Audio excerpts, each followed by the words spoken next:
अपनी गलती पर फूट फूट कर रोई अश्विनी। समझ नहीं आ रहा कि वो करे भी तो क्या करे। विराट की ये हालत देखकर बहुत ही ज्यादा टूट गई है अश्विनी। अब क्या करने वाली है अश्विनी? क्या अश्विनी एक बार फिर से जाने वाली है सई के पास? क्योंकि सिचुएशन कुछ ऐसी ही होने वाली है। दरअसल आप सब जानते ही हैं कि अश्विनी ने जो गड्ढा खोदा था खुद उसमें जा गिरी है। अब विराट की ऐसी हालत जो हुई है वो सिर्फ और सिर्फ अश्विनी की वजह से हुई है, और ये बात अश्विनी आज नहीं तो कल इस बात को महसूस भी करने वाली है। यहाँ पर उसकी हालत आप देख सकते हैं।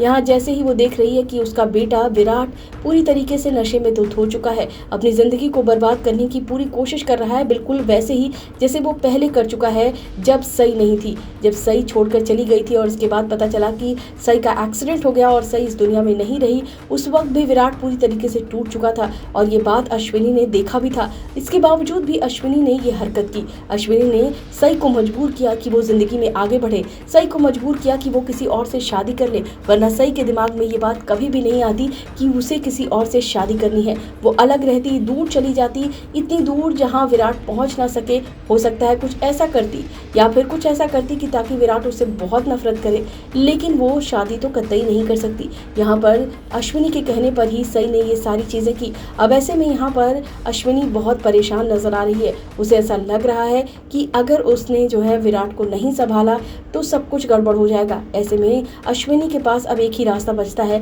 कि वो दोबारा सई के पास जाए। यहाँ पर निनाद भी बहुत परेशान है और निनाद ये बोलता नजर आता है कि ऐसा कर सकते हैं कि हम लोग जो है इसका ट्रांसफर ले लेते हैं और यहाँ से दूर ले जाते हैं विराट को। जिसके बाद अश्विनी कहती है नहीं, ऐसा बिल्कुल नहीं हो सकता और मैं इसे बिल्कुल दूर जाने नहीं दूंगी। मेरा वीनू भी अकेला हो जाएगा, पत्र लिखा उसे छोड़कर जा चुकी है, अब वीनू पूरी तरीके से अकेला हो जाएगा। यहाँ पर ये सारी बातें वीनू सुन रहा होता है। वीनू भी देख रहा होता है कि किस तरह से विराट की हालत हो गई है। अपने बाबा की ये हालत देखकर वीनू भी बहुत ज़्यादा परेशान होता है और इनफैक्ट वीनू भी तो इस चीज़ का जिम्मेदार है। अगर आप देखेंगे तो वीनू और अश्विनी ने ही सारी प्रॉब्लम क्रिएट की थी। अगर आप सीरियल देख रहे हैं तो आपको इस बात का एहसास हो गया होगा कि वीनू और अश्विनी की वजह से सई ने एक कदम उठाया। जहाँ एक तरफ वीनू की वजह से ये परिवार जोड़ने वाली बात सई ने की थी और इसी वजह से सई ने यह फैसला लिया, वहीं पर अश्विनी की ये बात मान ली उसने कि उसे जिंदगी में आगे बढ़ना चाहिए, तभी विराट अपनी जिंदगी में आगे बढ़ सकता है।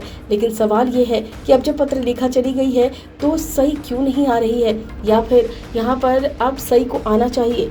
यहाँ पर सई को तो इस बात को भी सोचना चाहिए कि अब तो पत्रलेखा नहीं है, सिचुएशन विराट की इतनी ज़्यादा बिगड़ रही है और वो सिर्फ और सिर्फ सई की वजह से बिगड़ रही है क्योंकि वो सई को नहीं भुला पा रहा है। तो वहीं पर बात करें विराट की तो विराट जो है वो पूरी तरीके से पाखी को भूल चुका है। अगर आप नोटिस करेंगे तो वो पाखी के बारे में सोच भी नहीं रहा। भले ही पाखी चली गई, उससे विराट को कोई फर्क नहीं पड़ रहा है। एक बार भी वो पाखी का नाम नहीं लेता, चाहे नींद में हो चाहे वो नशे में हो, हर वक्त सिर्फ और सिर्फ उसकी ज़बान पर एक ही नाम होता है और वो है सई। सिर्फ वो सई सई ही कहता रहता है। और अब यहाँ पर जो है सई को भी कुछ समझ नहीं आ रहा क्योंकि सई भी अपने आप को काफ़ी ज़्यादा बंदिशों में महसूस करने वाली है। गोवा जाने को लेकर यहाँ पर बातें हो रही हैं, हनीमून की बात हो रही है, जहाँ पर सई जो है ये फैसला लेने वाली है कि वो नहीं जा रही है। फिलहाल इस वीडियो में बस इतना ही। टीवी एंड बॉलीवुड से रिलेटेड खबरों के लिए फिल्मी बीट सब्सक्राइब करें और अगर ये वीडियो आप फेसबुक पर देख रहे हैं तो हमारे फेसबुक पेज को फॉलो करें।